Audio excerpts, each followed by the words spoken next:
That's the first thing you say when you do something embarrassing. No, you gotta leave it in. Could have been diarrhea. You don't know. Hey, where's Marcus? I'm Atrax. And I'm Nick. We are working class nerds. Cue the intro.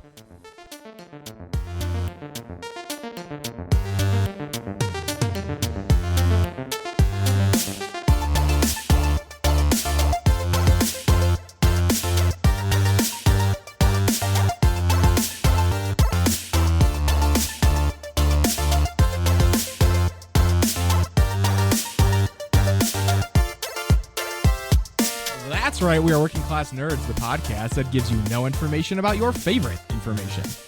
Today is Thursday, October the 5th, 2023, and you can find this 218 podcast on Apple Podcasts, Buzzsprout, Google Podcasts, Spotify, and anywhere you can find podcasts in the galaxy, except for Stitcher.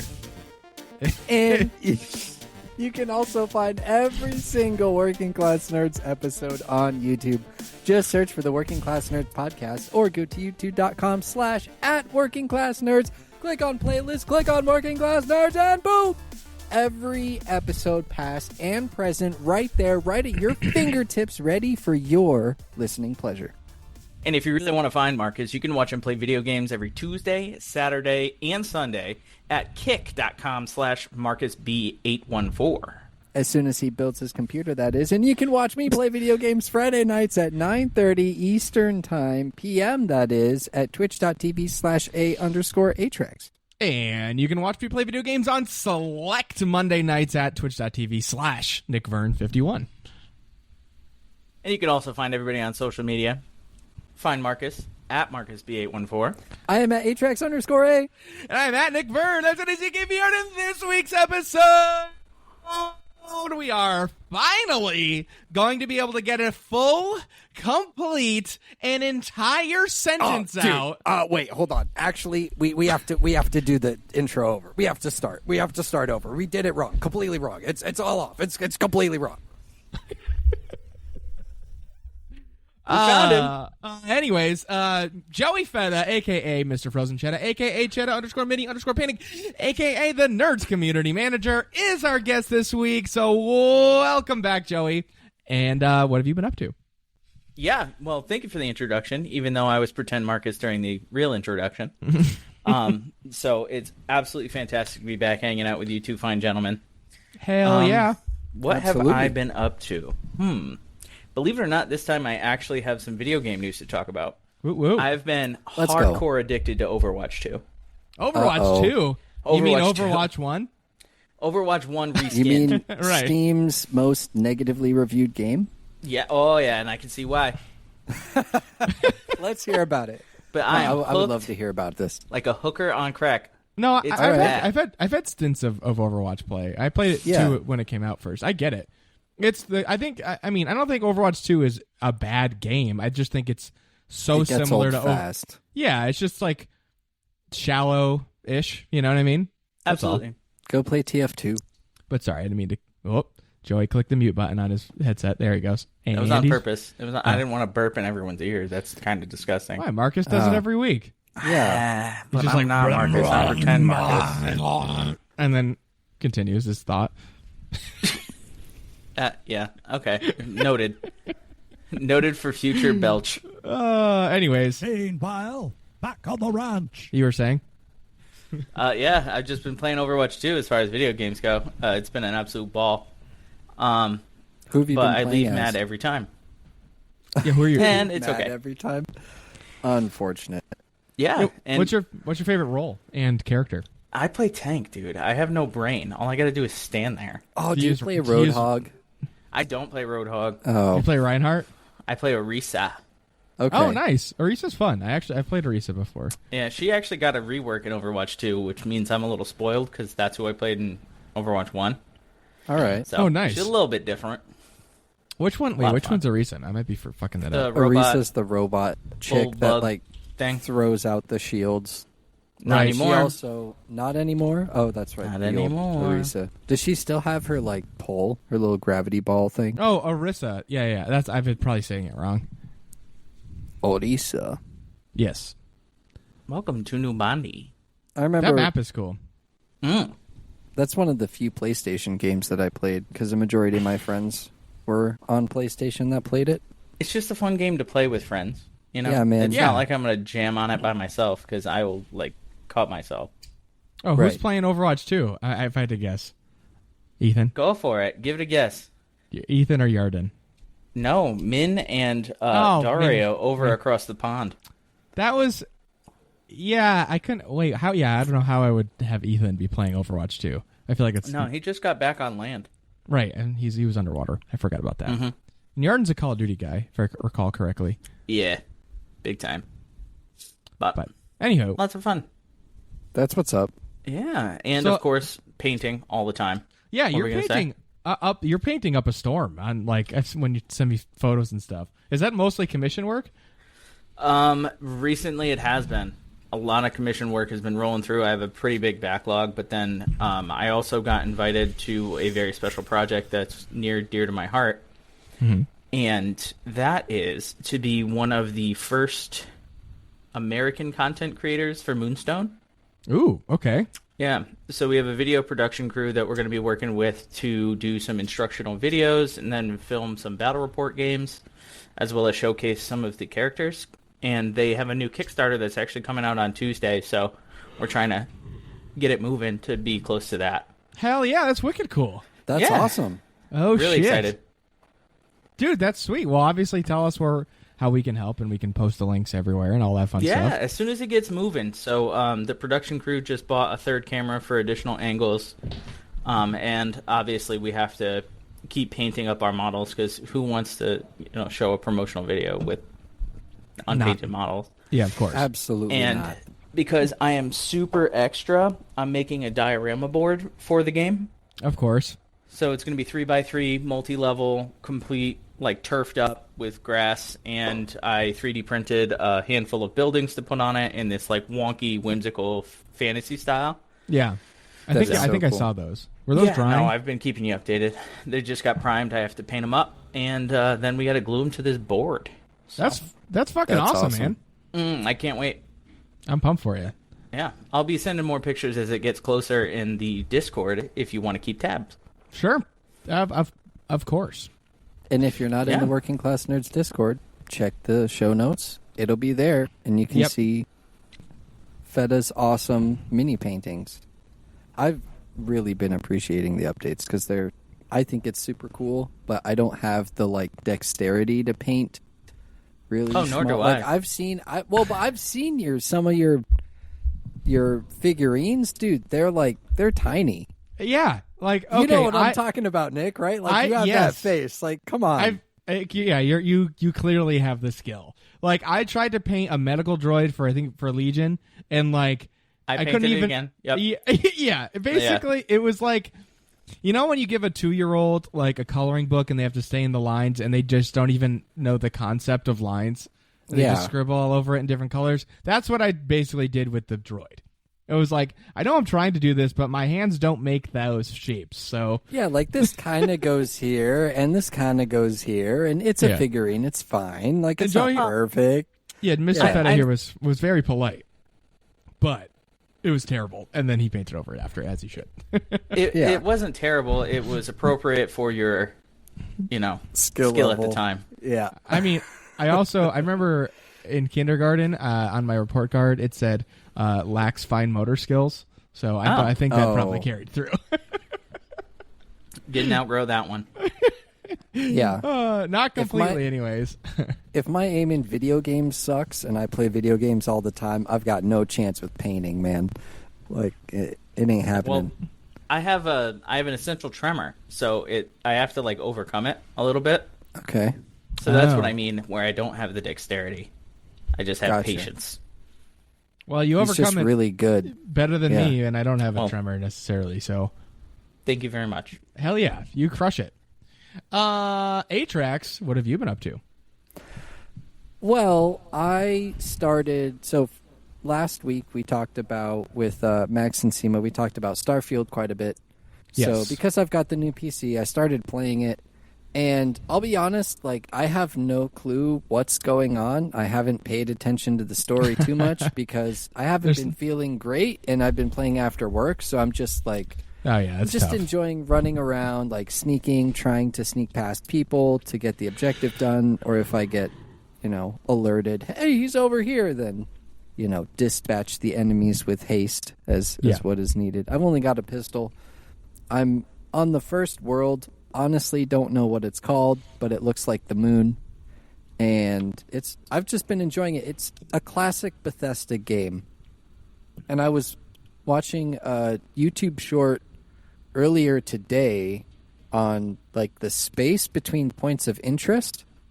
And so the average space between points of interest, like if you have 4 points of interest on a map, the time it takes you to get from one to the other is about 40 seconds, like travel time where there's nothing going on in the middle. Like, take, for example, The Witcher or Skyrim. You could draw like a circle radius between 4 points of interest, and there'd be about 40 seconds between travel time.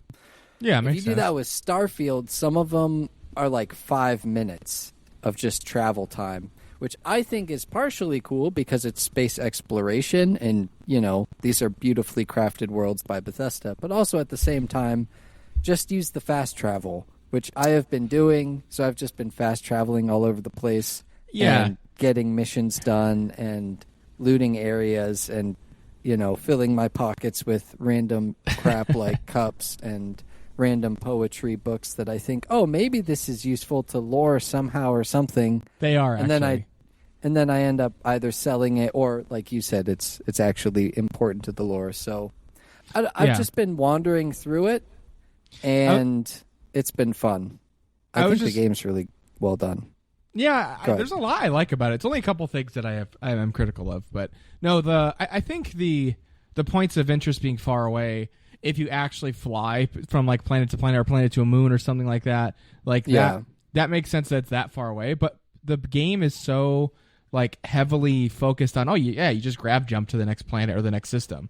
So exactly. It's like encouraging you to fast travel all over the place, because that's what you would really do if physics worked like they do in the game, and you could just grab jump to planets and systems and stuff. So yeah, I don't mind it as much. I think that was some of my initial annoyances of how much fast traveling I was doing. I was like, I'm missing the immersion of like walking to places and like having to go to places. But I'm like, well, as I'm starting to think about it, I'm like, you can't really do that in space. Like, you can't fly for 20 minutes real life to the next planet in the same solar system and then try to switch planets. Like, you can't do that. Months. Yeah, it'd be terrible. So, or switch galaxies, whatever. And it also lets the people that want to explore, because I'm sure that there's like some random stuff just out there that's not necessarily important to the game or hidden secrets, but just fun stuff. I mean, you know how gamers like to, and especially people that make YouTube videos and content, love to go and explore and find all these random things just out where nobody explores because they're too busy fast traveling around. So I think it's good, especially when they just embrace it. Hey, we're just fast travel if you don't want to spend 5 minutes going from one place to the next place. Yeah, I remember. I like it.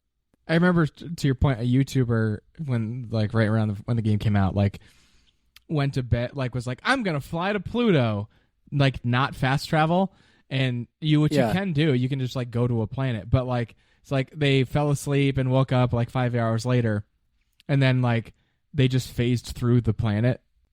So it's like so they were way far away. They're like, oh, it's all this. It's just anticlimactic because like you have to click it, engage the instance of like, oh, you're gonna go land on the planet and then land on it for it to actually engage all the physics stuff. You can't just like fly at it. And like it was this big point of contention, but like I think that's pretty reasonable that they don't of course they don't load every single planet fully when you're in a system or something. You know what I mean? That you could just fly to.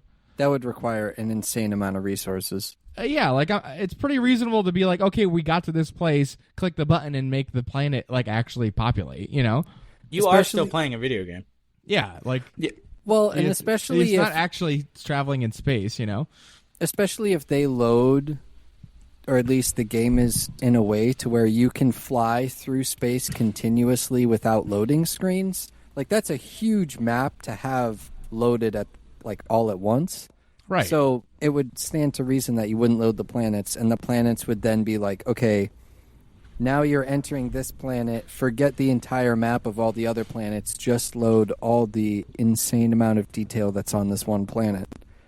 So Yeah, I don't and then know, you it just makes sense to me. jump to the next planet in the system, and then you're still in the orbit and you land and it's cool. But I'm just a working class nerd. What do I know about game development? It's I'm fun to play, I'm totally with you. right? So yes, what else have you been doing this week, AJ? I was going to say, speaking of fun to play, Counter-Strike 2 has been fun to play, but it is under some pretty heavy fire for relatively legitimate reasons. Basically, people are saying it's not as good as and polished as CSGO, which is understandable because CSGO is a 10-year-old game, and Counter-Strike 2 has been officially released for only a couple of weeks to the public. So, I don't know. To me, it makes sense that it wouldn't be as good. But regardless, people are upset for multiple reasons. The MMR is kind of wonky, which is like the matchmaking ranking, I think is what MMR stands for, or something like that. Basically, Is that your actually elo, what it stands for? Because I've never. I really don't know. I always thought that's what it meant, matchmaking ranking. I'm going with it. But what's the difference between MMR and ELO? I think they're the same thing. It's the same. It's just ranking and ranked Now mode. I have to. It's got to be different. Please Hang hold. on. Well, ELO stands for something else, I'm sure, but All right. MMR is a hidden rating which every play has and is used to determine which players you play against. The ELO rating system is a method for calculating the relative skill levels of players in competitor versus competitor games. Yeah, but Reddit says it's the same thing. Okay, so I feel like it is the same thing, though. The way this is described, it's the hidden rating, which is used to determine which players you play against. The ELO rating system is a method for calculating the relative skill levels of players. Like, yeah, for I don't know. ELO shows you what your number is, and MMR is just the number's hidden. Yeah. Essentially, Apparently, that's what I'm getting out of that. Yeah. Beats me, man. All I know is I'm bad. Basically, you're ranking numbers. Yep. Let's put it that way. You're ranking numbers. So Run the it. rankings are off. The anti-cheat is subpar. The tick rate for the servers, which most people don't know, like for CSGO, if you don't play, or I should just say Counter-Strike now. If you don't play Counter-Strike, you probably don't know what tick rate is. You probably don't care. But basically, what tick rate is how often the server refreshes. So currently it's at 64 tick, or now they've introduced this new sub-tick system, which I have no clue about. Maybe some people out there do, but they've introduced a new way of doing the server updates. But the big thing in Counter-Strike Global Offensive was we want 128 tick servers, which just means it refreshes or it checks, it updates the server 128 times a second, I think, or something like that. Basically, instead of 64, it's 128, so it's 2 times as fast. And it does improve smooth gameplay. It is noticeable, especially on CSGO and all of this stuff.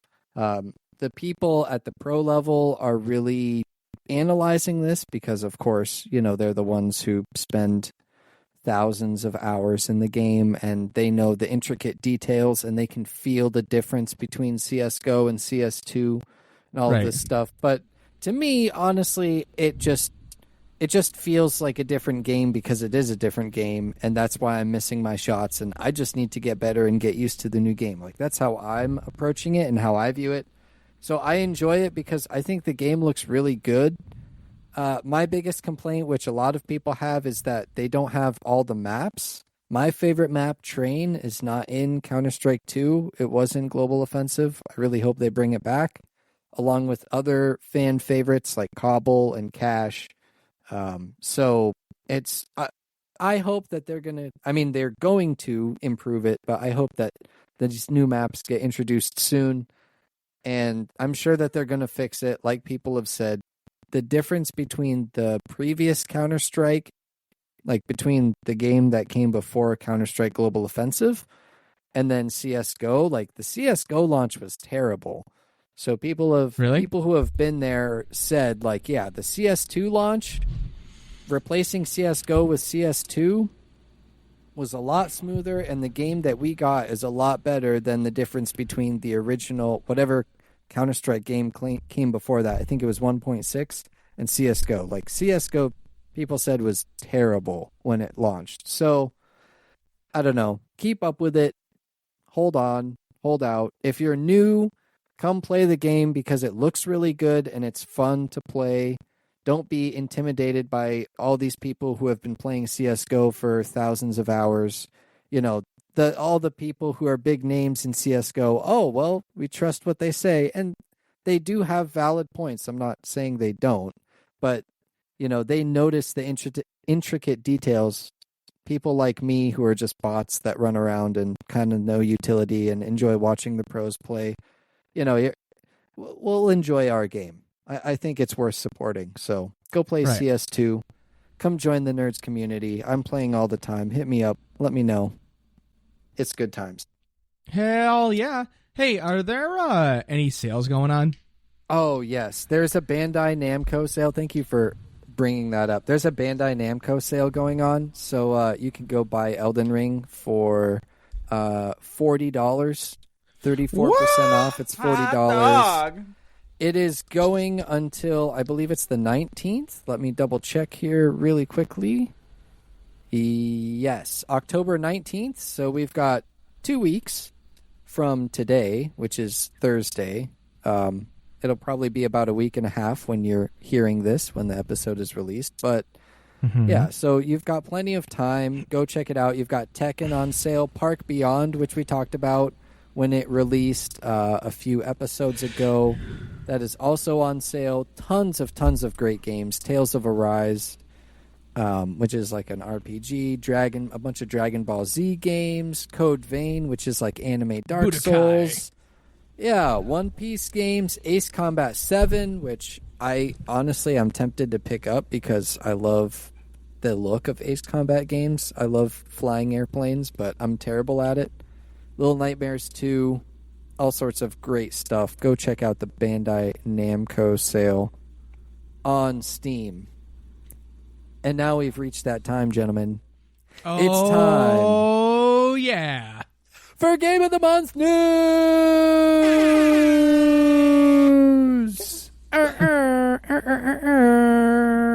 Before we announce this month's Game of the Month, I want to quickly address last month's Game of the Month, Wayfinder.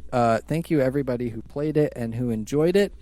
I am still making a video review recap of Wayfinder. I want to try and start making those. I want to get it down to where I can make it fast enough to get it out every single month for every single game. But right now it takes a lot longer because I'm just tired and all sorts of other reasons. So there is still time. If you played Wayfinder and you enjoyed it, post a little review in the Game of the Month section of Discord or send it to me and we'll pull the results, rate the game 2 out of 10, and we'll pull the results for the community and put it in the video and, you know, get that ball rolling because I think it's going to be a lot of fun to have sort of like a little video that we can put on the YouTube and people can enjoy that and check back on past Game of the Months without having to go way back in the time back machine for Game of the Month. All right. Well, wait. And now everyone's dying to hear. Oh, they want to know, what's the Game of the Month? You already talked about Counter-Strike 2, so it's not that. It's Dota 2. That's Dota right. 2? Dota 2. It's a MOBA. So my story with Dota 2 is I don't think it was when it released, but back in like 2013, 2014, when I was in high school, my friends really, really liked Dota 2, but I was a League of Legends player. Okay. So I played with them, but it didn't really stick. And I stuck with League of Legends. I've played League of Legends for a long time, and I've watched the pro scene back in, 2014, 15, 16, somewhere back there. haven't watched it recently because it's just gotten kind of stale, and I don't know. League has its own problems. But now I forget exactly what put the thought in my head of like, oh, I should try playing this. But I downloaded it. I think I saw a friend was playing it or something like that. I downloaded it and I started playing. It's free to play. All of the champions are available to you right away. So like League of Legends, you have to play for a while cool. and unlock characters. Yeah. In Dota 2, all the characters are just unlocked for you right away. You can just download the game and immediately hop in and play. Obviously, there is a new player. There's like quests for new players for the tutorial, which the tutorial is really in depth. There's a lot of really great videos on how to learn how to play the game because it's a MOBA and it's very complicated. I've been getting absolutely wrecked, but now I'm about 70 hours in and I'm getting less wrecked and I'm really enjoying it. I created the Working Class Nerds Guild in Dota 2, so if you join and you start playing it, because it is free to play, then you can join the Working Class Nerds Guild, and we can, level up the guild just by playing the game. And you can join me. I'm still learning how to play the game. I'd be happy to provide some low elo games for anyone new trying to play, and it's just lighthearted learning the game. It's a lot of fun, though.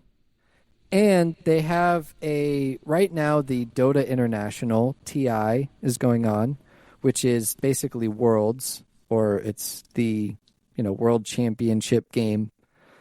The group stage hasn't started yet. It starts in 5 days. I think it starts next week. So there's plenty of time to get involved in esports too. There's going to be a lot of Dota to watch this month. Probably going to have watch parties for the Dota International. I don't know what the time is for all of the games. I know that the playoff stage is in Seattle, so it'll be West Coast time, which will be great. Ooh. That means I'll probably be home and watching the games and able to share them in the Discord, so there'll be plenty of Game of the Month stuff going on. And yeah, free to play. Because the International is going on, then there is a compendium, which is Dota 2's Battle Pass. But it's kind of interesting because this Battle Pass, as you level it up and you complete the quests, you unlock... How do I describe it? You level up all of your rewards at the same time. So you level up all of your rewards at the same time, or you also get boosters as you go along earning compendium levels, and those boosters can be used to level up specific rewards. So like each level, let's say you go from level 1 to level 2, you get a level up, which levels all of your rewards one level, and various rewards get unlocked at various times. But you also get a booster, which you can unlock, which you can level up one specific reward. Let's say it takes 10. Now, instead of taking 9 because you have your one level, then it takes 8 because you applied the booster. So I don't know. It's just kind of a different way of doing the Battle Pass. On top of that, because it's the International Battle Pass, you have things like a fantasy draft. So you can draft amongst the pool, like the entire pool of players. And I have no clue what you're against, but still, it's just a fun thing to add incentive to watch the International. You also have, what was the other thing? There's one more thing. Oh, in addition to the fantasy draft, you also have pick'ems. So you can pick teams for, which teams you think will make it out of the group stage, which teams you think will advance through the playoffs, who you think is going to win the grand final. And by getting, things right, then you get more Battle Pass levels. So, it's not just you play the game, you level up your Battle Pass, you get rewards. There's other stuff that tries to involve you in the International, and you get benefits for watching the esport too. So I think it's a lot of fun. Yeah. Yeah, I do too. It's kind of like a Battle Pass, viewer pass mixed in, because then while the games are going on, you can also watch the live games in the Dota 2 client. So you don't have to go to their website or whatever. Oh, that's nice too. That's really cool. I'm not sure on this, but I think you also get rewards for watching the game in the Dota 2 client. So I don't know. The battle pass, it was $6 for the base, $30 for 50 levels. You know how they always try to upsell you on the levels, but $7 and you get all sorts of fun stuff to add to your Dota 2 base game. But like I said, free to play, all the characters are unlocked. Download it, come join us. It'll be a lot of fun. I'll be playing it a lot this month. I'll be talking about it a lot this month on the episodes, on the podcast episodes. And yeah, come join Dota 2. I know it's an intimidating game, but it's a lot of fun, I promise. You can just one-shot people, and they disappear, and you're like, oh, can't do that in League of Legends. All right, I know Marcus is chomping at the bit here. So, Marcus, how's it going, and what have you been up to? Oh, dude. I've been working so much, like, it's actually ridiculous. It's such bullcrap, dude. Like, honestly,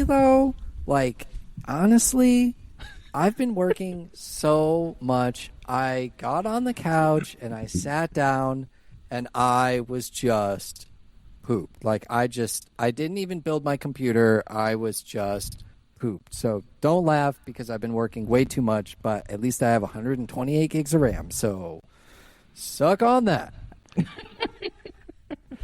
Nick, what have you been up to, man? Thanks for asking, Marcus. So I played Starfield on stream Monday, of course, and I just want to talk about some stuff that I like. We mentioned some Starfield stuff earlier, so I'll just go through these quickly. But Joey, I could hear whatever you're listening to, by the way. I'm actually listening to Marcus's update. I was going to say, Marcus just sent a Snapchat in the Working Class Nerd. Should I play it through the microphone? It's almost like he knew you were talking about it. All right. Yeah. Just play it. I'm playing it. Let's see. I wanted to see how close Atrax was to Marcus. Working Class Nerds update. Okay, here we go. It is 8:20 at night on podcast day, which means I'm not podcasting. Still in my shop. So I've already worked 49 hours, and I still have tomorrow. Jeez. It's been a wild ride this week. But you guys are awesome.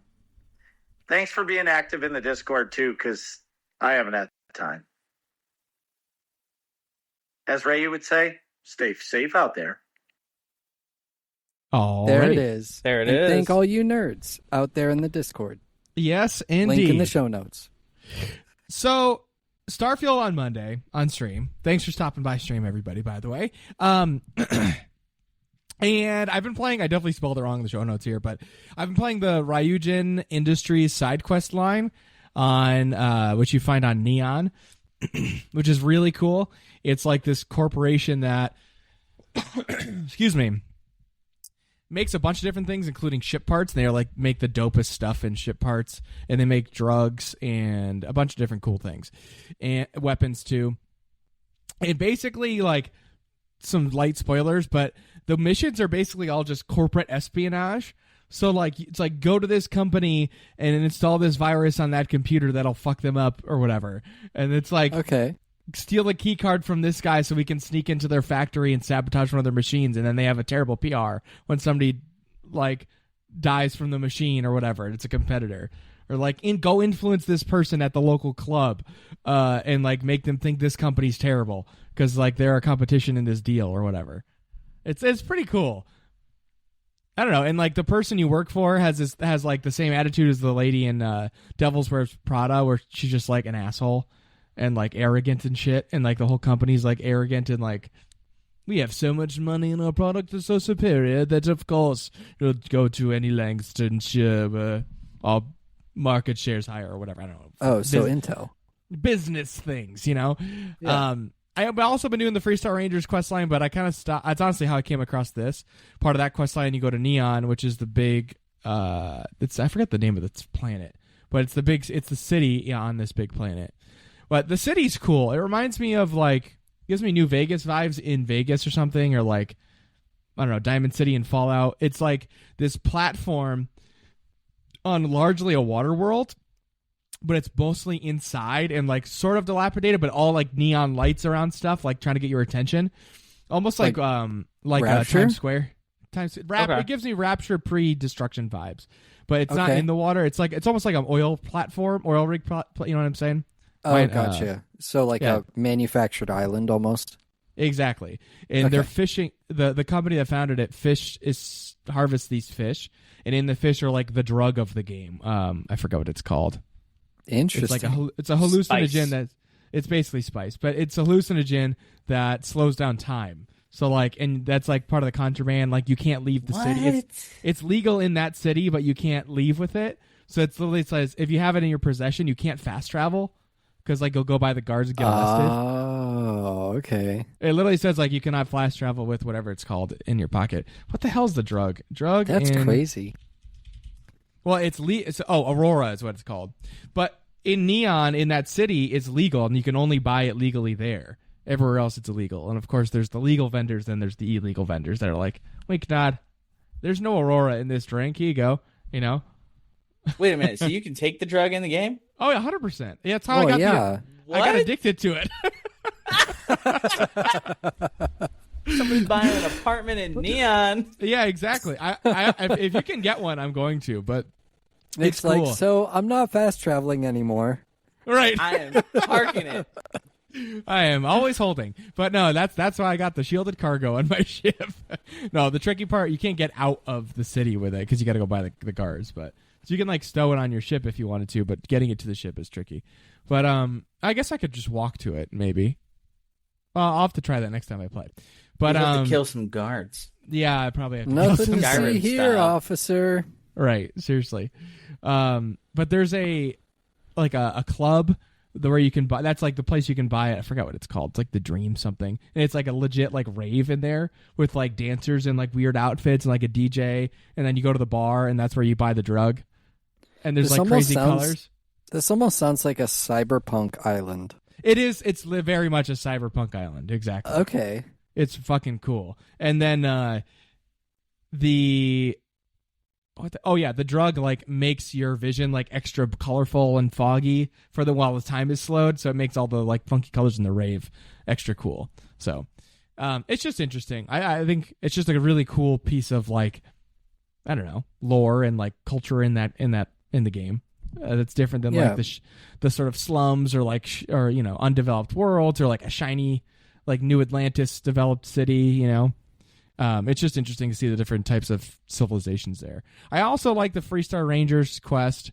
I was able to add some shielded cargo, which I just talked about, so I can transport contraband easily, including but not limited to Aurora.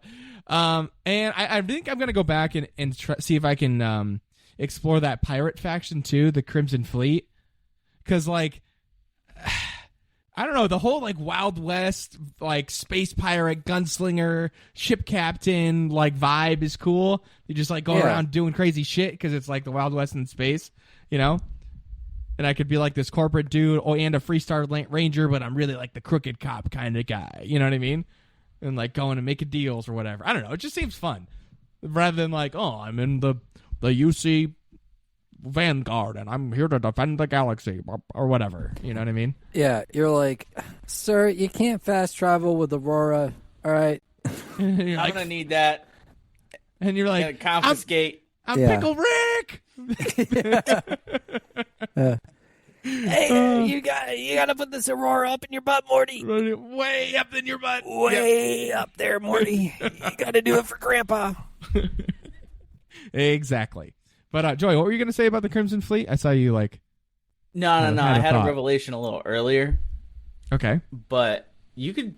So could you be a space drug dealer? Is what I'm asking. I think so. I don't know. Well, I don't know where to sell the Aurora, but yeah, you can take jobs transporting contraband, which is it's some funky stuff. It's xenomorph DNA or something to make soldier aliens. Or human or harvested organs was one of the things I picked up.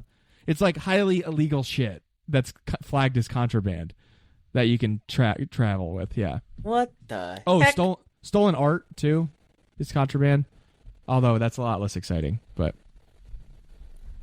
It's always a front for something else, though. If you have stolen art. Yeah, there's a quest that you can stumble across really early on, in the main story that like gives you like, oh, go like sell this art, wink nod to that guy over there, and it's stolen art, and you know, and that like leads you into the like, oh, you can like smuggle shit sort of business. We know what you've done. Right. So yeah, supposedly after a quick Google search, you can, once you level up your ship enough and get the right upgrades, you can smuggle contraband, because it just counts as contraband. You can smuggle it outside of jurisdiction, and then most vendors that sell you stuff will also buy the contraband, the Aurora, which goes for around 100 credits a vial, which I have no clue if that's good or not, but it's not worth it because you buy it for like 700 something. There you go. Unless you could steal it, but well, don't forget the resale value is always terrible on items like that. But I'm sure I know there's quests where you can just be like a space trucker and you're just hauling shit. So I'm sure you can put contraband in with your cargo, you know. But it's awesome. I like Starfield a lot. My only gripes are like some of the menus are a little clunky, but it's largely really good. I was also going to talk about the Ahsoka series finale. Do it. Which came out. So fast forward probably a good 5 minutes or so.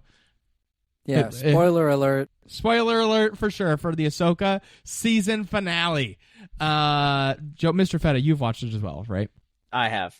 And Atrax, you have not, but you don't really care. I'm not going to watch it, probably. All right. I'm playing Dota 2. Which is the game of the month. Join the... No, I'm just kidding. Go ahead.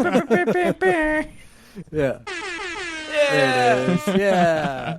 Game of the month. But, so anyways, last spoiler warning. 3, 2, 1. I think Angry Joe on YouTube put it best. I think that was a pretty good episode of TV, but it was a bad season finale. There's a lot of cool moments, but like a lot of the plot details were crappy, like crappy writing, crappy pacing, you know, stuff like that. Yeah. Not at least like it's just weird. It also left you with a lot of questions more than answers. Joey, what were your thoughts? What were you thinking? I agree completely. You know, I thought it was fun to watch, but when it ended and I realized that was the end of the season, I got so overwhelmingly upset and just angry. Like, hold your fist and shake it at the screen kind of thing. All right. It's like, what do you mean that's it? Like, what the fuck? There's no way that's it. Do you think the purpose is to just to try and get you to watch whatever Star Wars content comes next? I Pretty think much. they're way past that point, though, because if you're watching Star Wars content, you watched it all. Right. I've need never to seen have a watched it all. casual Star Wars. Yeah, that's a good point. You know. Well, there's a lot of people, casual Star Wars fans, that watch this show and have no fucking clue what the hell's going on. Because you need to have watched Clone Wars and Rebels to know what, like, actually get what's happening. You can't just be, like, for example, TK-427's commanding officer, so my commanding officer-in-law, in theory. Yeah. Yeah. Her mom, I'm just kidding. She watched, like, the movies, and then, like, Mandalorian, Book of Boba Fett, and then watched Ahsoka. She's like, oh, yeah, cool, it's the next thing. And she's like, I feel like I'm missing something. I'm like, you're missing a lot. Like four seasons 9 and years 70 worth. 4 seasons and 75 episodes worth of something because you haven't seen Rebels. And she was like, I was like, wait, have you not seen Clone Wars either? She was like, what's that? I'm like, oh boy. Well then, that's 7 seasons worth of stuff. Or at least the Anakin and Ahsoka storyline, but yeah. So, anyways, back to my other point. I feel like it's like dumbed down, but not dumbed down. Almost, it's like a show for people who have seen Rebels and Clone Wars and are like big Star Wars fans, but also like are not very critical of media for somehow, which I feel like is a small demographic of people. You know? Do you think that they tried to cater to new people and also people who have watched it a ton? Like they tried to, like with Andor, how Andor kind of, you don't necessarily have to see any other stuff. No, Andor was great. The Ahsoka like Andor fleshes everything out and takes its time. And Andor was 12 episodes. Like it took its time and it made sense. And like each episode was contained and had a message. And like that was really good. Andor was awesome. But like in this, I feel like you miss a lot of plot details. I'm talking about the series now, not just the finale, but right, or the season. But like the whole. I'm getting really into spoilers now. In the whole like, oh, Ahsoka and Sabine like didn't have like were master and apprentice and like had this falling out, and they just tell you about it and never show you flashbacks or like flesh that out at all or like explain what happened until literally this episode in the finale. When you get like 2 sentences when Huyang's explaining it to Ezra, like, oh, what happened with them? It's like, oh, Ahsoka like felt that she had dark side in her and didn't want her to like turn, so she didn't want to train her too much. Like, okay, why didn't we know that like in the beginning, and then we would have understood why the hell they were angsty the whole time. Somehow Ahsoka returned. Yeah, it's just like, and then I'll just circle back. I'm bouncing all over the place, but I'll circle back to the finale. I don't like how Sabine all of a sudden got really good with the Force in this one episode. She was like, Huyang literally says, yeah, she's probably one of the least Force-sensitive people I've ever met in my entire life, and you definitely would not get, well, not life, he's a droid, but you would definitely have not gotten into the Jedi Academy. And then, like, she can't Force push anything. She can't do anything with the Force. She couldn't move a cup on the table. She couldn't sense anything when Ahsoka was, like, had her blindfolded in the training. And then, like, magically this episode, she not only I'll give the pass to her pulling the lightsaber to her hand, because that was a life and death situation, right? But, like, her being able to Force push Ezra for that giant jump is ridiculous. Like, Luke had to train with Yoda forever, like, daily training to just be able to pick some rocks up, and then she can launch Ezra, like, just like, oh, yeah, I moved my lightsaber. Now I've got this whole thing. It's fine. I'm so She's been keeping up with her training. Yeah. Right. Like, okay. It was a little brutal. Yeah. It was a little brutal. And I don't mind Sabine being Force sensitive, but like you got to show her working for it. Otherwise, it makes all the other people who you showed working for it like seem stupid. You know what I mean? Right. Yeah. It just makes it trivial. So that's poor writing, in my opinion. Speaking of poor writing, I'll start with the positive first. I forgot his name. Something Skarsgård. The actor playing Thrawn, I think, is doing an excellent job. And I think they talked to Timothy Zahn a lot to get Thrawn's demeanor down. Because the way he delivers things, the way he's a gentleman is all really, really good. And Joey, feel free to chime in. I don't mean to like bulldoze over this. No. You're on a roll. Keep going. Okay. Run it. I'm just talking about the bullet points. If I disagree, I'll jump in. Okay. So I think the actor's doing a great job of like portraying Thrawn. Like whenever he's on the screen, and he's talking, it feels like that's Thrawn.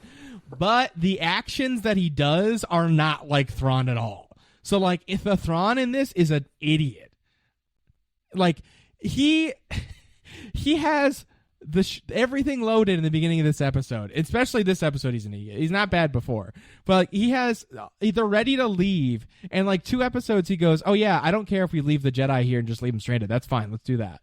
Like, and if Balin and Shati end up stranded too, like, fine, whatever. So like they're all loaded, ready to go, and he's like, I guess we'll hang out here in this temple for a while the Jedi get closer and closer. Oh, shucks, they're at the door. Oh, shucks, they're inside coming at us. I guess we should probably start to leave now. Like, you could have fucking left the whole time. You could have just left. Like, Balin and Shin Hati were not coming back. You could have just fucking left and then done that aerial bombardment before the Jedi even fucking got there. Ding, ding, bing, bang, boom, done. What if he just wanted Morgan dead? I don't know why why would he want Morgan dead? Because he takes the Night Mothers with her. Find out in season 2. I don't know. That was the only thing I could think of. Was because when he deliberately told her, go die. Yeah, he's like, hey, I need more time. She's like, I understand. He's like, follow the Empire.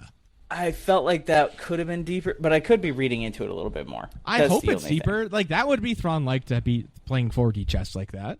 Right? That would make sense. We're going to wait a minute. Yeah. Wink, wink. It's easier than pushing you off a cliff kind of thing. Exactly.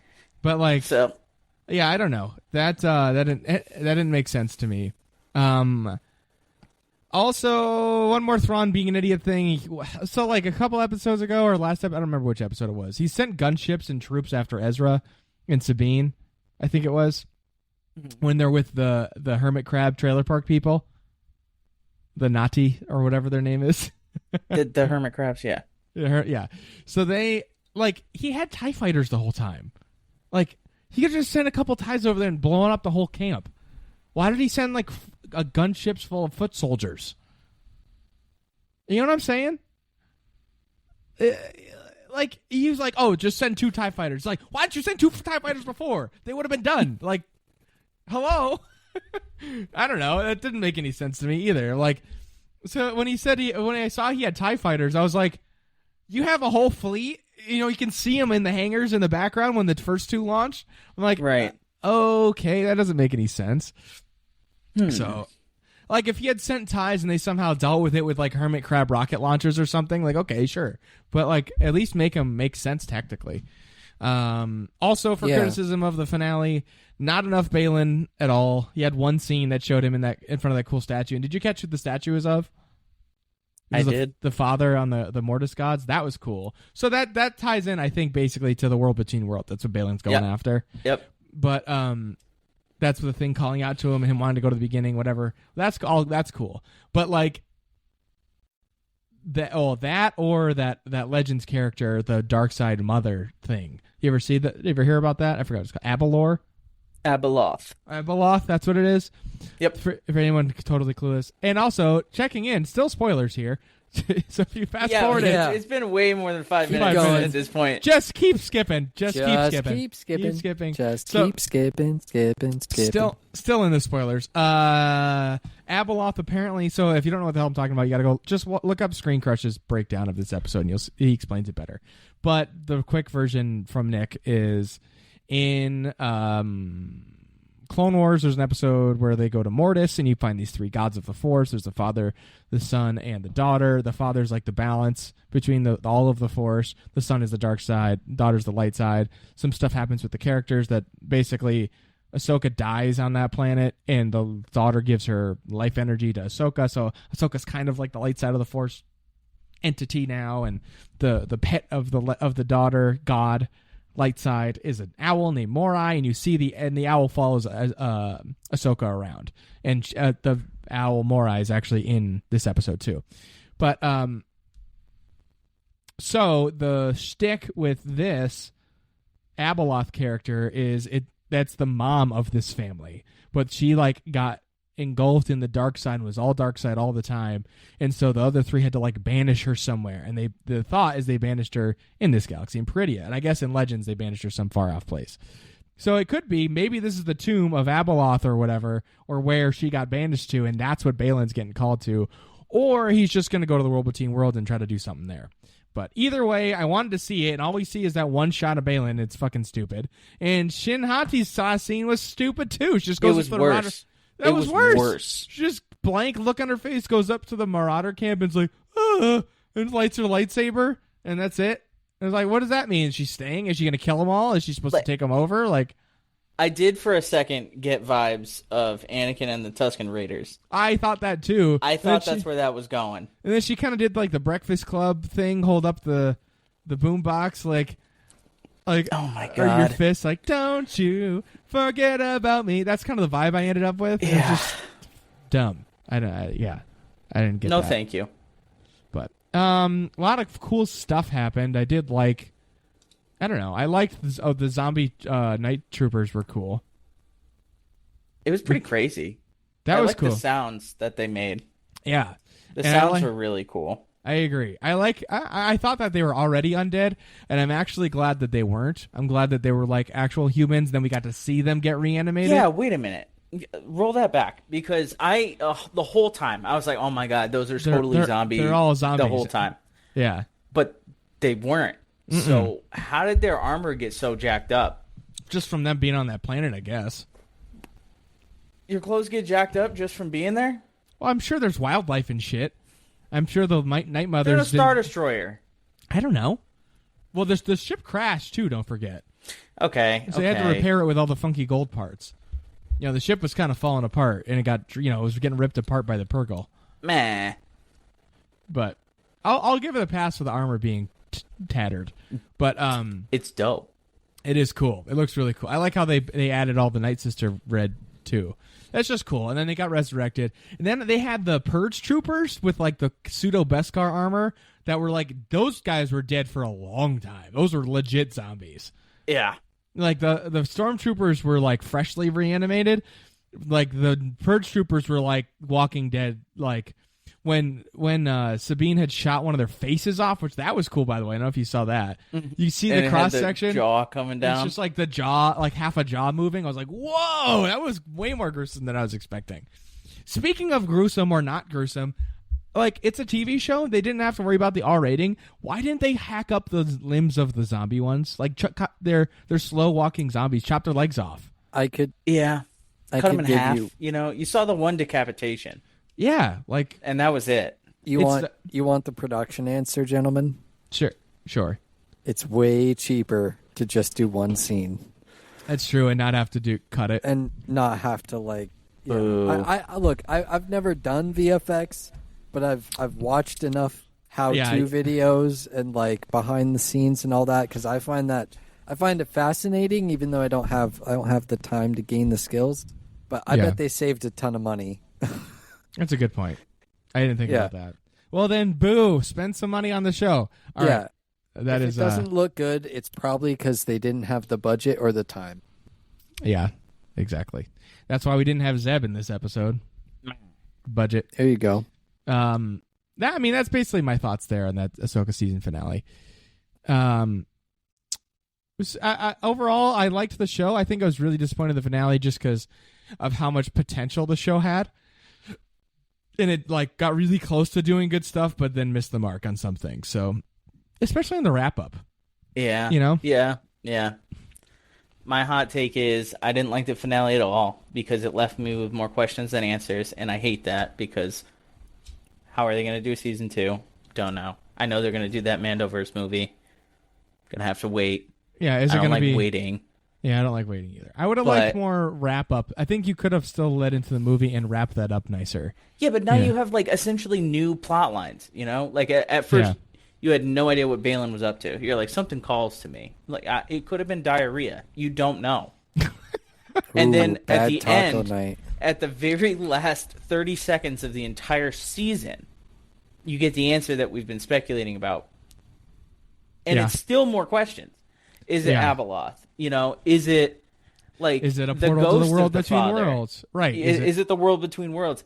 Is it just straight up the pool of knowledge? Is it the whatever the power one is? It's like a goblet you drink from or something. Yeah. What was that? Do you remember Yoda went to some funky place? Something of the Fates. They all had the same face but different like masks in Clone Wars. I forget what that was called. Pool? I think so. Pool of Fates? Something like that. There was like 7 of them or something. Yeah. It could be something with that too. Like, what are we doing? Pool There's all of the kinds. Fates. I don't know. Maybe it's a volcano, and that's all it is. Maybe he just smells Chipotle. Straight up. You don't know. I haven't had Chipotle. What's going to happen forever. to Shin? Is her training really over? Because she doesn't think so, but Balin doesn't seem to care. Or he thinks so. Yeah, Shin's like, I don't know anybody at all on this planet. I know nothing. Except for Balin, and now he just told me to scram. So I guess I'm going to go hang out with these mercenaries. Right. And, granted, he's not a true Sith. No, he's just like... he's just a dude on a mission. If you're training somebody as a Sith apprentice, right, the end goal is for her to kill him? I guess. Yeah, well, they're not doing Sith stuff. He's just like, I'm just training you to suck less. And what the heck is Sabine and Ahsoka? What are they going to do? We didn't even talk about that. They're stranded there. I don't like the demeanor of Ahsoka the White now, because she was Ahsoka the Gray, like Gandalf, and then she died, sort of, and came back, and then now she's Ahsoka the White, and she's all happy all the time, and everything's fine all the time. And it's just like, you could have done that better. Like, it's just like her being like, oh yeah, we're stranded, and it's fine. We're supposed to be here. Ezra's where he's supposed to be. And everything's great, man. We're where we're supposed to be. And we're just with the hermit crabs now, forever. Yeah, fuck off. It's all the Force's plan. And don't think about how your Lothcat at home is starving because no one's going to feed it on Lothal. Forget it. Wow, that sucks. The whole thing, it's Dang. bad. Like, Ahsoka Yeah. as a series, I'll say it right now, I'd be livid if Episode 5 wasn't a thing. Would Yeah, right? I'd be pissed. I agree. Do you think it's worse than Obi-Wan? Oh, yeah. If Episode 5 didn't no. exist, if Episode Oh, 5 yeah. didn't exist, No, episode 5 redeems it a lot, actually. that it carries the whole season. Is that the one with Anakin? Yep. Yes. Okay, Yep. gotcha. Yeah. Yeah, And The those, the best those flashbacks scenes Star were Wars cool. sequence to ever have existed. Yeah, I agree. That was was pretty dope. redemptive. Mind-blowing. Oh, the way Mind-blowing. he like shrugs his shoulders as he like coming out. Yeah, that he's was like- that was insane. That was Like, really ready cool. to go. Yeah. Well, So fancy, so nice. yes. Yep. Well, we can only hope for better content moving forward. Yeah, You know what I haven't heard in a while? Do we have any AIE news? What's going on over there? we do. I am taking the place of Marcus today. In AIE news, Tuesdays are the place to be in AIE. See, AIE has fun nights on all different nights of the week, but Tuesdays are clan night in Destiny 2, which Marcus runs and always Yes. has a good time. I believe it ends in PvP and he gets absolutely wrecked. Because everybody just tunnels him. I hear him complain about that a lot. I've never actually seen it. Admittedly, I'm not usually around on Tuesday, but Tuesdays are the place to be. Always good times in Destiny 2. And mandatory fun night in Star Wars The Old Republic.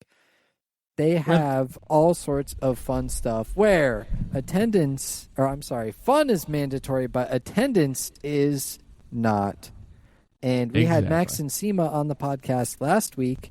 And they are always there at Mandatory Fun Night, having a Yes, good indeed. time in Star Wars The Old Republic. So if all of this sound... Oh, did you want to do it, Nick? I'm sorry. Oh, man. It's fine. No, go ahead. The wind-up. I inhaled that like one of those. What are those fish that sit flat on the bottom of the ocean? You remember that? And they would just go and suck the fish in. Yeah. It's a good thing you weren't closer to your mic, dude. That would have just... Would have gone in. You would have sucked the entire boom Oh, off man. the table. Go Wait, ahead, Nick. wait. You were- Do you was there You were were they so like excited. were they videotapes or something? Do you remember that stupid fucking commercial from like the early 2000s or late 90s? I'd always see it like on TV constantly. It was like every third commercial. What it was, commercial? It was started with like it was like all wildlife shit, and it started with that fish doing that like open its mouth Nope. super wide. All right, well I'll look that up. You had a on the lot of break. fever dreams I remember when you were growing up. huh? Zupaz, though. Yeah. Well, anyways, if all this sounds fun to you, go to aie-guild.org. Get our Discord information in the top right-hand corner of the website. Click that purple Discord button and ask for a guild invite, whether or not you play Star Wars: Old Republic, Destiny 2, Guild Wars 2, Dota 2, World of Warcraft Classic, World of Warcraft Classic Wrath, Hardcore. World of Warcraft Classic Hardcore, or Starfield, or Pokemon, or whatever game you play. We do too, and we would love to have you. And with that, I gotta pee, so we'll be right back. My God, what is taking him so goddamn long? Nick, hurry up, man. It's all that beer you're drinking. Come on, bro. Rose before hose, man. Get off Snapchat. And we're back. So today we're talking with the Chetta Mini Painting about his new content creator collaboration with Moonstone. Although Yeah. not so new. You talked about it last time you were on, but still. Well, it's a new You- development now because actually this didn't happen for until the beginning of the month. Oh, wow. Well, that's yeah. cool. So originally it was like, hey, we should do something fun like this. And now it's like actually happening. Like it's sponsored and everything. So That's Sweet. awesome. it'll be really, really, really cool. So I'm looking forward to it a lot. What is can you run us through what it entails again? You're painting minis for him and shooting videos. Yeah. So ultimately the whole goal of it is to bring more awareness to how great of a game Moonstone is. Yeah. So it is from a small company, Goblin King Games, that's based out of Bristol, United Kingdom. Mm-hmm. Originally started as a Kickstarter and then completely exploded, doing fantastic things. And they just won, I think, a grand total of 4 awards at the British Games Expo. Wow. That's awesome. Yeah, for miniature design, game design, rules, all of this. So I think it's a phenomenal game. But as far as bringing that stuff back over to the United States, it hasn't really happened yet. So we thought it'd be a great idea to start promoting it and promoting our local game store by filming a series of videos, instructional videos, and then as we move a little bit forward, more competitive games. Okay. Which will be really cool. So right now we're in the prep stages of making sure our models are all together because while we enjoy the hobby, it is a hobby and we can't really take the time to do it full time. Right. It's very difficult to establish yourself like that. Many people have done it and many people do a great job and I envy them, but I'm just not there yet. So Yeah. It's hard to balance, man. It is. Remember when I was streaming for a period of time? Yeah. Yeah, that went down by the wayside because it took me so much longer to paint things on stream. Oh, of course. I was like, because you chicken chat and everything. Yeah. Well, yeah, I'm talking to Doritos the whole time, which is fantastic. Love him. Doritos is the best. He's by far one of the best people I've ever had the pleasure of interacting with. So. 100%. Doritos! Thanks, Safe Exactly. And nothing to discredit him, but it just took me way too long, and I haven't Makes developed a sense. system where it looks good and things like that. So It's I different. put that down for a streaming. little while. I'll bring it Yeah. back. I will Makes bring it sense. back. I'll be back. I'll be back. But So, where can people find? I guess you, but you'll be back on Chetta Mini Painting. Yeah. But you post on the Instagram still, though. yeah, no, my Instagram is pretty good. I have some content lined up. I'll be firing that off just as like a prep celebration thing because not only are we doing this video project to bring more awareness to Moonstone, they have their newest Kickstarter coming out, The Shades of Moonreach, Nice. which is super cool. I'll give them a quick plug. So the premise of the entire game, right, is this whimsical fantasy, kind of almost fairy tale type stuff.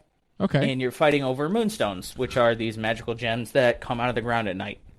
Okay. They sell for a pretty good price. So it's always a battle to see who can get it. Okay. But They're in the expensive. lore of the world, they talked about who was buying the moonstones, and they never said why they were buying the moonstones. Okay. And now we're finding out why. Because prior to the semi-peaceful situation that they're in right now, Yeah. there was a terrible king that was an absolute tyrant, and when he finally was killed and imprisoned, that's what kind of started the whole peaceful time. I forget his name right now. King Not that Radovid. important. That's King not it. Radovid. For King simplicity. Paxlovid. Yeah. King insert name here. King insert King Moonstone name. Paclitaxel. Yep. Moderna. King Carbo Plat. No, never mind. I'm King, thinking we're of chemo sorry we drugs. forgot the main name. Sorry King- about that. Anyway, so King Pembrolizumab. we find out that they're harvesting these moonstones to bring this King No Name back Okay. from the dead, and with him is coming a whole series of undead mystical creatures and zombies. Somehow King Radovid returned. Yeah, he's returning as a ghost, which is really cool. Oh, that's So- interesting. Ghost Scoob. All right. That's so, awesome. Well, that sounds pretty sweet. So Yeah, where? so I want to promote all that. Where you of can course. find me is on Instagram. I'll be firing off a whole bunch of stuff as I finish some things off. The handle, I believe, is the same as my Twitch, so it's going to be at Chetta, CHETTA _mini _painting. Follow me there. Also in the Discord, you can chat me up. I'll be available. Excellent. And one thing that I want to kind of advertise, if I will, yeah, let it rip. I love playing miniature games. I love playing tabletop games, and I love the community that you at the Working Class Nerds have started to establish. So if anyone else has any interest in playing some of these games, reach out to me, and not only will I discuss it with you ad nauseum because I'm addicted, but we have Tabletop Simulator. I have it. You can do Steam Remote Play, and we can try out some of these games if you're really interested. So I think that would be really fun to start doing if anyone's available. Hell yeah, that's a great There it idea. is. Absolutely. And Model Simulator is free. Model Maker Simulator is free on Epic Games right now, too. So Excellent. get in the miniature painting. Do it up. Yeah. And hey, well, I was going to say last thing. Where can or Atrax? What were you going to say? Sorry. I was just going to say also the first time that you mentioned Moonstone and we talked about it at a good amount of length was in episode 210. So if any of you listeners out Rip there, Sick Games. yeah, featuring my good buddy Rip and Chetta and myself. That was when the first episode when Nick and Marcus were not there. So Right. episode 210, go listen to it if you want to, or if you haven't already, and you're a new listener and you want to hear more about Moonstone. Speaking of Moonstone, Joey, if people want to get involved with Moonstone, playing Moonstone, buying the minis, whatever it is, where can they find more of that? Yeah, absolutely. So what you do is go to, I believe it's moonstonegame.com. Just Google Moonstone Game. You can find everything that Goblin King Games has to offer. I can also link it in the Discord if anyone's interested. All right, perfect. It'll be in the Kickstarter's a show good time notes, to get too. involved. I was going to say link it in the show notes, notes. And I'll put it in there. I'll throw it on there. And it'll be under whatever link you click to listen to this episode. All right, so I have some, instead of I know you've been on the show a bunch, but I kind of wanted to, I forgot, refresh your answers, so to speak, to some of our common questions. Just rapid fire mode. Are you ready for this, Mr. Fetta? Absolutely. So what is your favorite game of all time? That is going to have to be Metroid. Metroid Prime specifically. Excellent. Nice. Are you a PC or a console gamer? I identify more as a console gamer, but I spend most of my time on the PC. Makes sense. Yep. Or tabletop. Or tabletop. Oh, Well, then yeah. he's a I mean, tabletop I am gamer. absolute garbage at anything that has to do with video games, unless it's like sim racing. yeah. That's the only thing I'm kind of good at. Sim racing's fun. Oh, you play It- a lot of sim racing, though, no? Not recently. Not racing? Oh, Not okay. recently, but the whole rig is chilling yeah. right there, so Oh, man. we Yeah. got the nice. setup. But yeah, no, if anything, I'd be a tabletop gamer. Sweet. And who is your favorite Star Wars character? Obi-Wan Kenobi. Classic choice. And last one of the rapid fire. What's your favorite ice cream flavor? Strawberry. Okay. Your favorite strawberry, really? Yeah, I swear to God. Huh.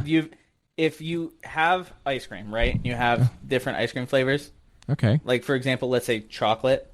Yeah. You can have a not-so-good chocolate ice cream, right? Like, Okay. there are chocolate ice creams that are, like, significantly better. Yeah. Okay. I've never had a bad strawberry ice cream. I guess that's true. I think it's just surprising because, like you're saying, the sort of the floor or the basement of strawberry is really high compared to other ice creams, right? Yeah, But, yeah. like- It's not going to be bad, and it's not going to be too great. It's always consistent. Yeah, It's like that- McDonald's. that's you what I know was what you're gonna say. getting. Oh, I think strawberry ice cream is a lot I- better than McDonald's. It's, Well, I'm talking yeah, the give it- whole consistency model. yeah, come on. You know? Give it like Wendy's. Oh, fine. I would Whatever go even fast higher food than joint, that. like, Sir, tickles this is your a fancy. Wendy's. Sir, I was just gonna say I think strawberry has a fairly low ceiling too, but I get what you're saying. Yeah. Consistency has value for sure. Although, if you said strawberry cheesecake, Yeah, now now we're we'd be up in the cooking. game. That Yeah. is Big good. time. It's delicious.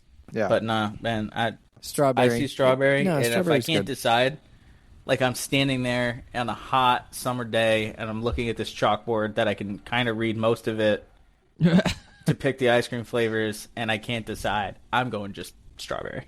Fair enough. Nice. I gravitate towards blueberry things, but I understand. Yep, same. Atrax, what time is it?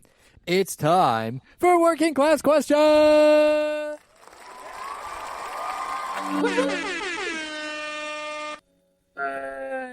That's right. Working class questions. Questions submitted by you, the working class nerds community. If you want to submit a question that we answer here on the show every single week, like we've said already multiple times, check the show notes for the Discord link. Hop in there, and you can ask us some working class questions. The and first I've got working the first class one. Oh yeah, the first working class question is from Atrax. Are you a baller What? or a folder? Have you not heard that transition before? I have not heard the Who Wants to Be a Millionaire. The swoosh. That caught me off guard. I did was that. great. We had it felt like 30 questions one episode, and I did that in front of every single one, and Marcus was getting so irritated. It was great. All right, the question was though, are you a baller or a folder? Or a folder. Yep. And take a while, take a couple seconds, and think about what that's in reference to. Yep. Are you a baller upper or a folder? And answers in 3, 2, 1. Depends. We're talking about toilet paper. Toilet paper. Yep. Are you a baller or a folder? I'm a folder, 100% through and through. Like, balling up is just chaos. Like, folding, you could potentially get a fold over again and get maybe a second one out of it. That's kind of where I draw the line. Depends on what you got going on back there. But yeah, folding is way easier to control. You know what you're working with. You know what I mean? So I say it depends on the type of toilet paper. I will fold if it's like good toilet paper, but if it's bad, I need to ball it, because if I fold it, like, something's gonna break and it's just a mess. So you gotta ball it. You know what I mean? Like, yeah. Well, I mean, the folding is happening if it's bad toilet paper, like a porta potty toilet paper. yeah, You know what I mean? Like, yeah, like that super thin, like camper toilet paper. You know what I mean? That Right. The dissolves. litmus paper. Right. The litmus paper, exactly. parchment. Yeah. Yeah.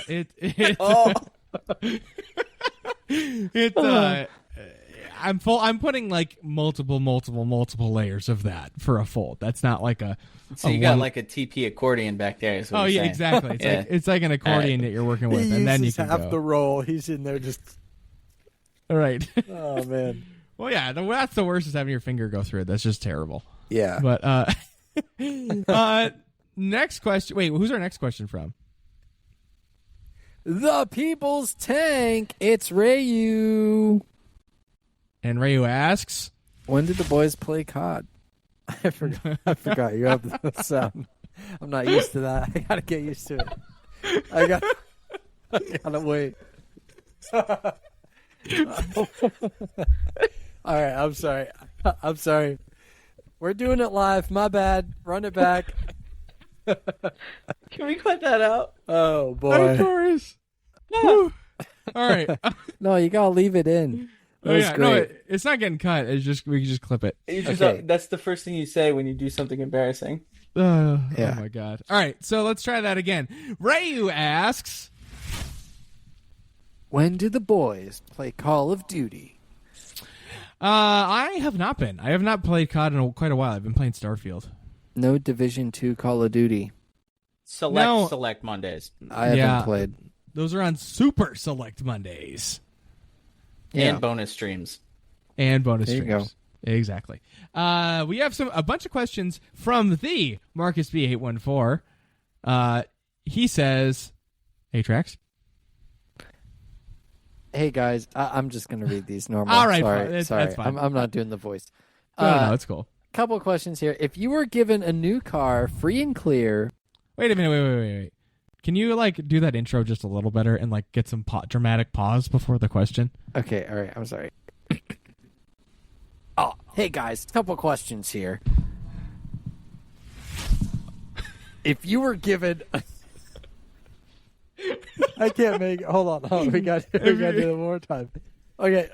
Let me show. Fetta started laughing and turned around. That got me. I had to turn around. That got me going. Okay. Ooh. That's why I can't do the voice. I get it. Okay. All right, the question All right. is, No, do the sound effect again. I got it. all right. First question for Marcus is, If you were given a new car, free and clear, who would you gift your current car to? TK427 probably because she wants an SUV. I don't know anybody else that wants an SUV that doesn't already have one. It depends on the car I was gifted. Because, like, I love my car, to be honest. I don't want to give my car away. I would rather give the new car away. I know it sounds funny, but, like, I'd rather be like, hey, man, here's a new car that you want. Because I like my car. I guess that's true. Yeah, but like, who would you give the car to? Ooh. So maybe like if we just say, hey, you now all of a sudden have two cars. Right. Who gets the second one? Probably my mom. Yeah, like both my parents have way nicer cars than I do. So, and they're both SUVs. So, like, they wouldn't need my car. You know what I mean? Yeah. Sister, same deal, doesn't want an SUV.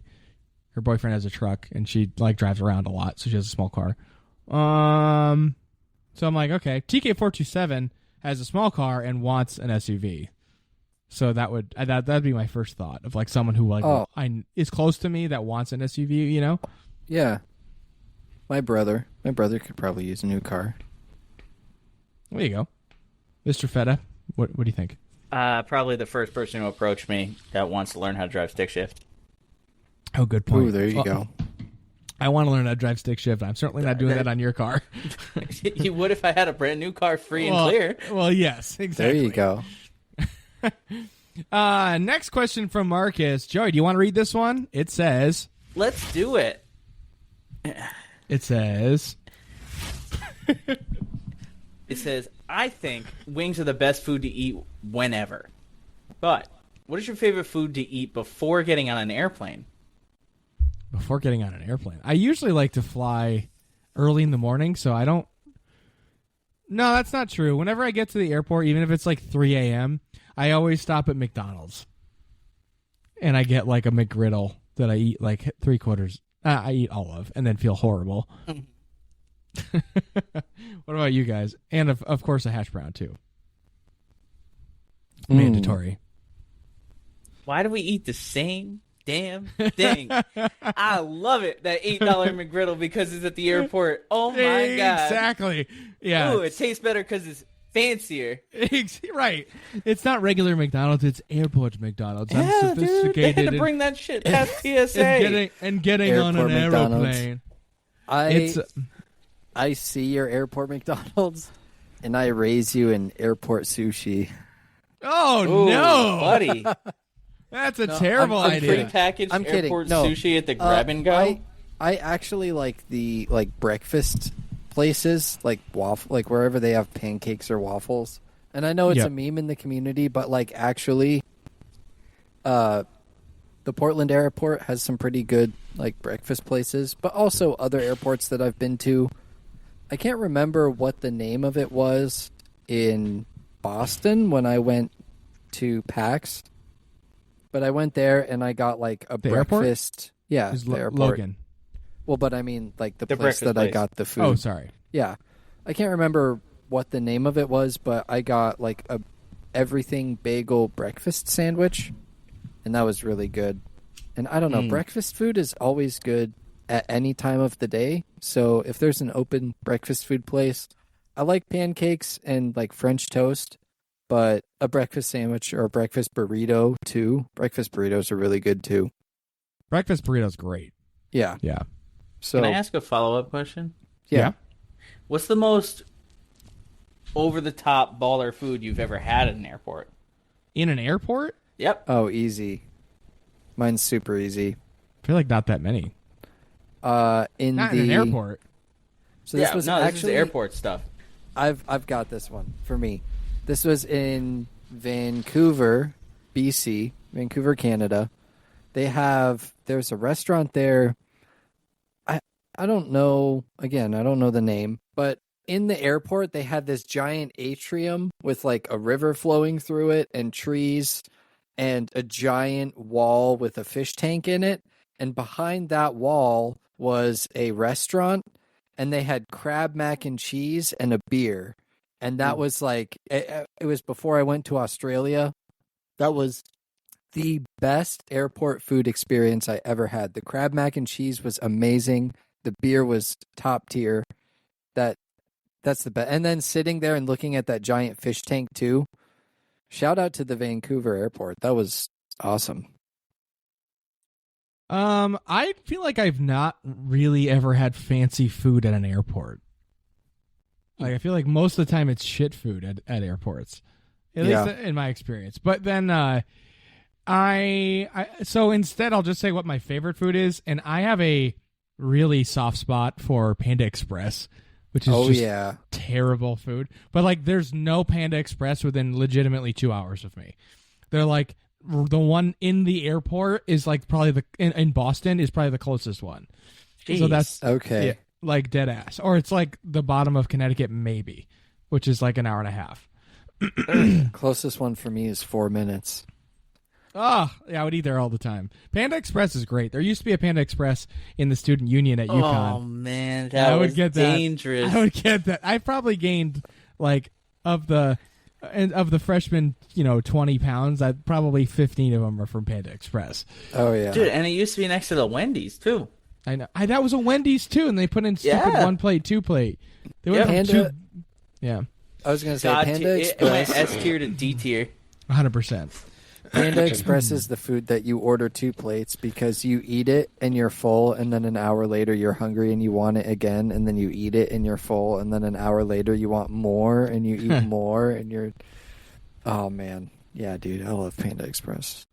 I don't know why, like I'm Chinese, hungry now. American style Chinese food does that, where you just don't stay full. I don't know why. It's just fatty. A lot of simple It's just- carbs, maybe. yeah. I don't know. Maybe you just feel bloated.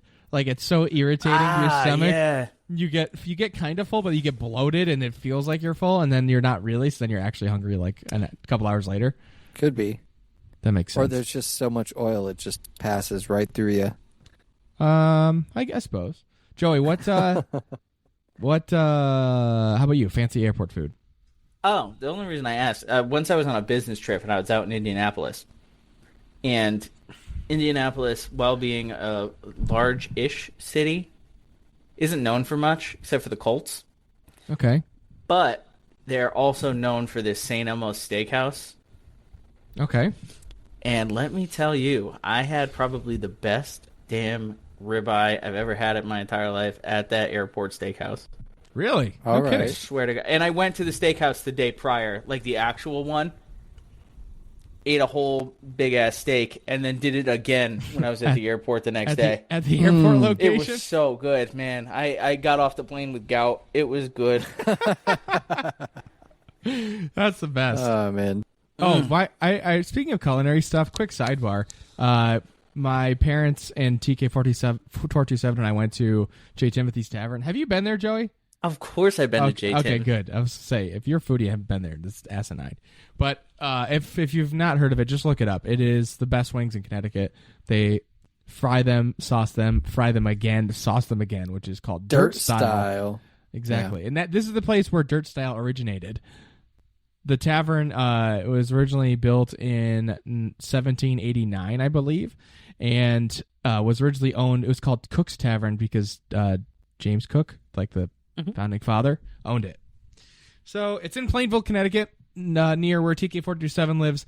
My parents and TK427 and I went out to dinner there last night, and my dad they have a beef short rib melt on the menu. It's on white bread, Ooh. melted cheese, spinach, and sauteed onions. And then they give you, and short rib, of course. And then they give you vodka sauce on the side to dip the sandwich in. And that has got to be one of the best, but like gout-inducing things ever to eat on top of the wings. Especially if you also get their French onion soup on top of that. Oh, yeah, the French onion soup is banging. TK47 loves that. But yeah, anyways, go eat at J. Timothy's Tavern in Plainville, Connecticut, if you're ever in the area. Next question from Marcus reads, when you are having a really bad day, what is your go-to calm down method? So this is a good productive one. Because you had a bad day. You're taking one down. You sing a sad song just to turn it around. All right, I'm done. I usually I usually end up doing things that like I enjoy. Like I just like, and usually want to be by myself, if that makes sense. Yep. Like playing a video game. If it's the end of the day, like really end of the day, and I'm done being productive, I'll like have some sort of inebriating substance typically. Right. But nothing too crazy. But yeah, usually I just like do things that I enjoy, like for video games or watch a show that I'm watching or something to that effect, where I'm like just chilling by myself, decompressing. Yeah. How about you guys? I'm similar. I mean, big surprise, video games. I love playing video games. It always makes me feel better. But outside of that kind of like obvious answer, I look for what I call like small victories. So I can be like, yeah, I have to go get gas, but then I don't have to go for the rest of the week. Or Right. Well, I have to go get food anyway, and it's been a really rough day, so I'm going to treat myself to some extra fries or something. I don't know, like some small thing that I can just focus on that is a positive inside of a negative thing. I don't know. And then specifically calming down is, video games and just listening to music is another good one, too. Listening to, like, an album from start to finish. Oh, I had one pop back into my head, but Joey, you go ahead and I'll circle back. Before it pops out. All right. I actually found, I started doing some stupid, like, in-car karaoke a while ago, probably over a year ago. I wonder where you got that idea from. Yeah, actually, I got it from A-Trax sending Snapchats of him rapping. So, like, it ended up turning into a thing where I was, like, trying to figure out which songs I could sing. Like, not good, obviously. I'm a terrible singer. But, like, well enough to be, like, passable at karaoke or something. Bar when you're drunk. Exactly. Yeah. So it's like, so I'm not trying to sing, like, Whitney Houston. You know what I mean? Just terrible. Obviously, I wouldn't pick that song anyways, but you get my point. And it turns out singing in the car, like actually trying to sing by yourself clearly, or well, maybe not clearly, but I'm by myself. Wouldn't really do that with someone else in the car. Like it must release endorphins or something, because I've been in a grumpy mood and been like, you know what? I think I just need to like sing some shit. And then like I feel way better after. Like I was like, I think I was literally driving to TK427's house, which is about 45 minutes away. And I was like, had a shitty day at work or something. I was like, in a bad mood for whatever reason, and I was like, I've doomed singing, and I was like, wow, I feel way better. Like, mood improved. You know, if you're ever in a bad mood and can't really put your finger on it, or you wanna not be in a bad mood, I'd say give it a shot. Yeah, just belt it out, man. Yeah. Did you remember the movie Click? Yes. Click. That's the one where he has the remote. Make the rewind time and with, stuff. Adam Sandler, where he has the remote. Do you remember where he's like stuck in traffic? I think this was Click. Maybe it was Bruce Almighty, but he's stuck in traffic. Yeah, it was Click. And I forget the guy's name. But like the guy pulls up next to him and he's like singing, "Everybody's looking at you." And he's just like going with it and he's freaking out. That's me in the car for sure. Like you just you got to belt it out, man. You got to go for it. Terry Crews, that's the actor's name. Terry Crews pulls up to Adam Sandler and he's just like singing. And he's going for it. And he's absolutely just like jamming. That's me. That's funny. Yeah. Joey, what about you? What's your calm down methods? Usually I just do something outside. That's fair. Work on the koi pond or something. Yeah, no, just sit there. That's a good one. I'll feed my fish. Right. But like if it's kind of crummy outside, I'm coming inside and probably watching YouTube. It's kind of weird, but yeah, I'm probably catching up on YouTube. Ooh, I do a lot of YouTube. One. I do a lot of YouTube watching as well. Very good. All right, final working class question of the evening, and also from Marcus. Do you think we should set up a goal for Fetta to shave his beard? No. I think the larger issue would be that his wife would kill us more than Joey would. The last time I had to shave my beard, the earth shut down. It did, yeah. Think about that. Let me keep my facial hair. Oh, yeah. You looked terrible. Dude, it was brutal. It was 2020 COVID time. He had to shave to set because he was, working in the old healthcare field, had to fit the masks on. That was rough. Dude, I didn't realize. I grew a second chin. It was so sad. I shaved it off. I was like, nope, this ain't good. I get it. Yeah. Then I still kept the handlebar mustache and a little bit of a goatee, and it was brutal. Yeah, that wasn't a good look. No, it wasn't a good look. That's every fucking Staples manager you've ever seen. That's a good one. Pretty much. That is awesome. God damn. Oh, my God. I don't know what kind of ink your printer takes. Did you read the manual? What are you guys talking about in here? Find out next episode of Working Class Nerds.